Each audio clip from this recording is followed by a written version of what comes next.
Hi, my name's Jervis Johnson and this is Michael and Alan Perry, and we're here to talk to you about the Valour and Fortitude rules, which are appearing in the October issue of Wargames Illustrated and which you can download for free from the Wargames Illustrated website.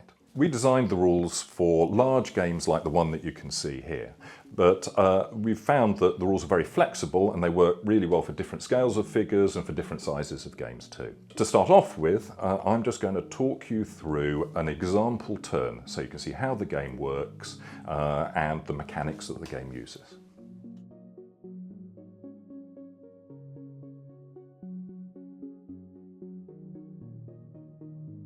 The Valour and Fortitude rules are really quite short. They're only 4 pages long. They're supported by a quick reference sheet which has all the important gaming information all on one page. And then in addition to that you'll get an army sheet. The army sheets give you all the information that you need to know about the models that you'll be fielding in the game. So in this game we have a unit of British infantry facing off against a French infantry brigade. We couldn't possibly show the entire battle that's being fought here, so what we're going to do is concentrate on one engagement on the flank between a French infantry brigade and a British infantry brigade. The models in the brigade are organised into units, and the information about each of the different units can be found on their army sheet. In the case of the British, we have 4 infantry units and an artillery unit. The British infantry are organised into lines, a march column, and a square, and the artillery is unlimbered with its limber just behind it. The French are on the offensive. They have 5 infantry units which are organised into attack columns, a unit of hussars on the flank, which is the reason the British have formed a square on that side, and a unit of artillery which is also unlimbered. Valour and Fortitude is fought in turns. It's an I go, you go game. We're going to be looking at a French turn. Each turn is split into a number of phases, and we'll go through those phases one at a time, with me showing you exactly how they work.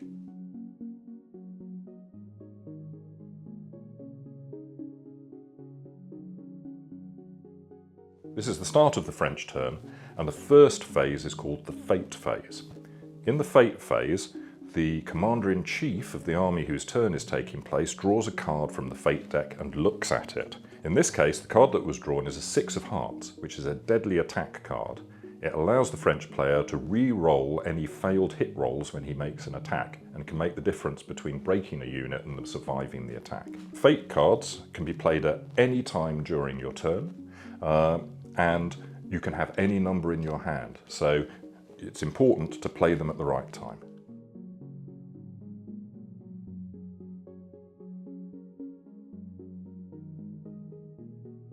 The second phase in the game is the shooting phase. This is one of the most important phases in the game. You have to be very careful to shoot units in the right order. The reason for this is that when a unit shoots, it's got to shoot at the closest target it can see that hasn't already been fired at. If the first unit I fired was this French artillery unit, it would have to shoot at the light infantry over here. I don't want it to do that, I want it to shoot at the line over there. I'm therefore going to fire with this unit of French infantry first of all. They're going to shoot at the light infantry, leaving the artillery free to shoot at any other target that's nearby. The French infantry have a fire value of 3. That means that normally they'd roll 3 dice when they attack. However, in the shooting phase, if you fire at full effect, you can't do anything else for the rest of the turn, and I want these French infantry to carry on with their advance after I fired. So I'm going to use a special rule that they have, which is called skirmishers. Skirmishers allow you to fire at half effect, but still move in the same turn. The infantry have a range of 12 inches. As we can see, they're just in range of the light infantry, and the light infantry are the closest target. When you halve a number, you round it down, so 3 halves down to 1 dice, so they're rolling 1 dice. When you make an attack, you roll your dice, and you're usually looking for a number of 4 or more to score a hit. In this case, no modifiers apply. I roll the single dice, I roll a 5, which is a hit. The light infantry in open order. Open order means that any casualties you take in the shooting phase are halved, but a number can never be reduced to less than 1. So they suffer 1 casualty, which would normally have been halved down to 0, but because it can never be reduced to less than 1, the light infantry suffer 1 casualty, and we mark these in our games with what we call deadens, casualty markers. For the second shooting attack, the French nominate the British infantry in line over here as the target, and they decide to shoot at them with the French infantry unit in the centre, which hasn't fired yet, supported by the artillery unit. The French infantry, like the first infantry unit, are going to use their skirmishers to make the attack, so they roll 1 dice. When you make an attack, one unit is the primary attacker, but other units can lend support if they can see the target and they're in range. And in this case, the artillery is now in a position to lend support against the British infantry. What's more, the French are within 12 inches of the British infantry, which means instead of using round shot, they can fire canister. This means that they double the effectiveness of their supporting fire. Normally, each unit that lends support adds 1 to your fire value, but in this case, the French will add 2. So the French are now rolling 3 dice against the British infantry unit here. The French player would like to use this unit to lend support as well, but unfortunately it's closer to the square than this unit, and therefore it can't join in the attack. It's worth noting that when a unit in an attack column makes a shooting attack, its fire value is halved. This means that the French might as well use their skirmishers to shoot, because a value can never be halved more than once. This means they're just as effective shooting with their skirmishers as they are if they've delivered a full volley. So, when the French make their attack, they're rolling 3 dice and they need to roll 4 or more for hits. They roll the dice and they score 2 hits on the target unit, which are marked with 2 casualty markers.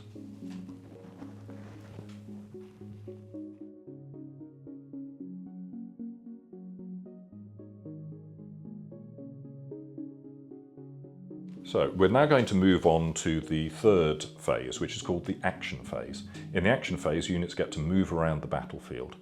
As you can see, the French infantry fired on the square but didn't cause any casualties, so this is the situation at the start of the action phase. The way that the action phase works is that the players make activation tests for each brigade in their army. In this case, the French are going to try to activate their brigade of infantry here. To make an activation test, you roll a dice, and normally you only need to roll a 2 or more. There is one special rule, which is that if the brigade leader, this figure here, is within 24 inches of the Commander-in-Chief's model, you can choose to activate the very first brigade that you activate automatically without making any dice roll at all.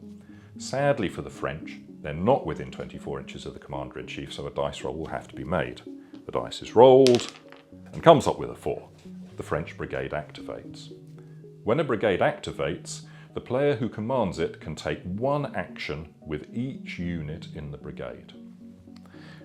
The different types of action that you can take is shown on the quick reference sheet and explained in the rules. In this particular phase, the French are going to be using assault actions and movement actions. We'll start with the assault actions. An assault action is a move that takes you into contact with an enemy unit. Now, all units have a move distance. It's on the quick reference sheet. In the case of French infantry in attack columns, the move distance is 12 inches. The French player measures, his unit is within 12 inches of the British line, you therefore can make the assault move and move them into contact. When you make an assault move, you must be able to move at least 3 figures into contact with the enemy unit that you're assaulting. In this case, that's very easy for the French to do. They just move up like that. The second action that the French take is a move action with the French infantry unit over here. In this case, the French don't want to assault the British infantry that are in a square because they're quite a difficult unit to deal with. Instead, they're going to use a movement action to move up, and then they're going to form a line. When you take a movement action, you can move pretty much in any direction you want. They could move back over here, for example, or in any direction, as long as no model moves more than its move distance. In this case, they're just moving about 6 or 7 inches up, like that.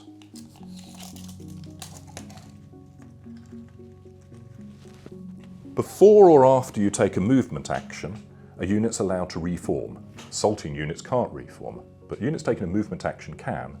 When you reform, you can change the formation that the unit's in. In this case, the French are going to form a line.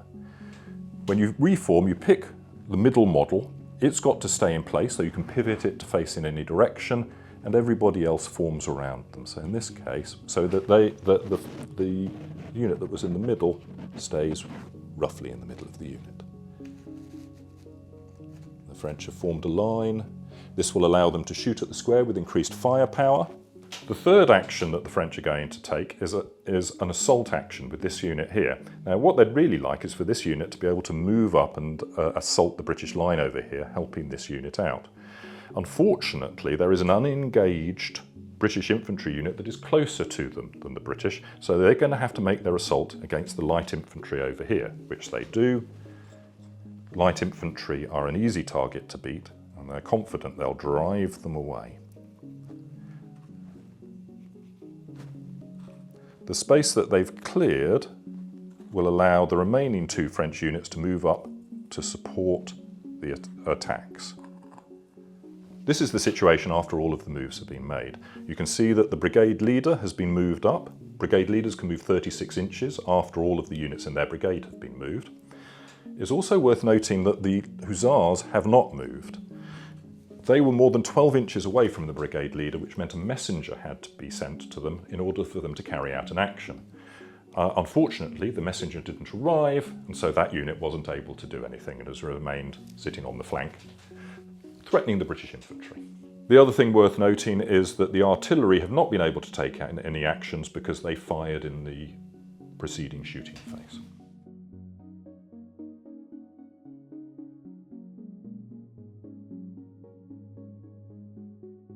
So that takes us to the melee phase. In the melee phase, units that are in contact with an enemy unit must fight. You can't avoid it. You have to fight a combat. The combats are resolved one at a time, and we're going to start with the big assault on the British infantry in line. The French have a unit in an attack column that's attacking, and it's got support. Now, when a unit attacks, it can be lent brigade support by up to one unit from the same brigade that's within 3 inches. In this case, they're going to take support from the unit over here. If a unit had been able to get directly into the combat, it would be able to lend melee support, which would add 2 to the attacking unit's value instead of only 1. But the French weren't able to do that in this case. French line infantry units have a melee value of 4. They get to add 1 to that because they've got support, so they'll be rolling 5 dice. Now, the French also have a special rule called élan, and this means that if they're in an attack column formation and all of their supporting units are also in an attack column formation, they can re-roll any 1s that they roll. The French are rolling 5 dice and they need to score 3 or more to inflict a hit on each dice. They roll the dice, they score 4 hits, and they can re-roll the 1. They do so, they've scored 5 hits on the British infantry unit. We usually mark the casualties inflicted in a melee by placing a dice behind the unit, and then we place the loss markers at the end of the phase. When a unit's attacked in the melee phase, it will fight back against its attacker. The British unit also have a melee value of 4, but because they're in line, they get to add half of their fire value to their melee value in a fight. This means that they also roll 5 dice. However, they've previously taken losses, and this means they don't get the +1 modifier, so they need to roll 5 dice and will score hits on a 4 or more. The British roll the dice and only score 2 hits. We put a dice down to show that 2 hits have been scored.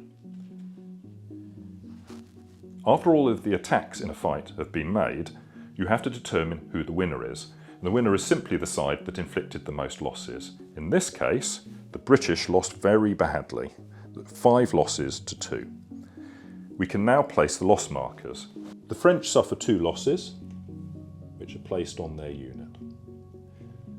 The British have suffered 5 more losses. Now, all units have a tenacity value. In the case of the British Line Infantry, the tenacity value is 4. Once the number of losses the unit has suffered equals its tenacity value, it has to start taking valour tests to stop routing. We place loss markers until the number of losses equals 4. This means that 3 losses are unaccounted for. No losses are placed on the unit for these extra losses, but a valour test has to be taken for each one. The British are going to have to roll 3 dice and roll a 4 or more on all 3 dice in order to pass this test and not rout. The British roll the 3 dice with their fingers crossed, but fail one of the dice rolls. The British Line Infantry rout. When a unit routs, it is removed from the battlefield completely. We take the British off. The loss markers are removed, but when a unit routs, a marker is placed beside the brigade leader. This is a reminder that at the end of the phase, the brigade leader will have to take a fortitude test to stop his brigade from falling back. We've now jumped ahead to the end of the melee phase. As you can see, the British Light Infantry were routed by the French attack column, but they did manage to inflict a loss on it as it came in. However, because a second unit routed, a second fortitude test will have to be taken. At the end of any phase, when a unit's routed, the brigade leader has to take a fortitude test. They roll 1 dice for each unit that routed, and they need to roll a 4 or more to pass the test. However, you get a +1 modifier if the unit has 5 or more unrouted units. In this case, the British have 1, 2, 3, 4 units left in the game, so they don't receive the modifier. They roll 2 dice and will need to get a 4 or more on both of them to avoid failing the test. They fail the test. This means that this brigade wavers.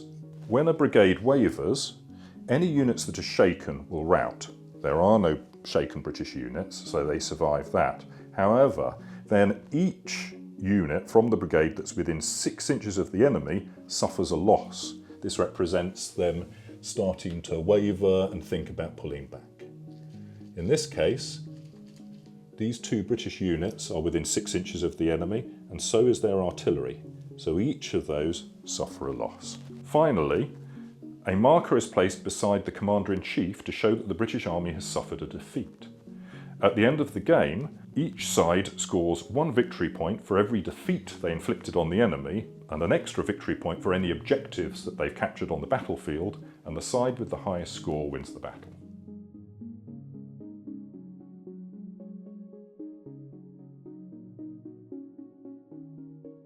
Hopefully this brief overview has given you an idea of how the Valour and Fortitude rules work.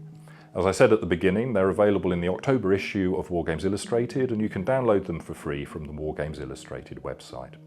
In addition, if you've got any questions about the rules or just feedback about the rules, please feel free to email me at the email address in the sidebar here. And don't forget to check out the interview with Alan and Michael and myself, where we talk about the development of the rules and what plans we have for them in the future. This video has been brought to you by WiPrime, Wargames Illustrated magazine's online members club. View more videos or find out more about WiPrime by following these links.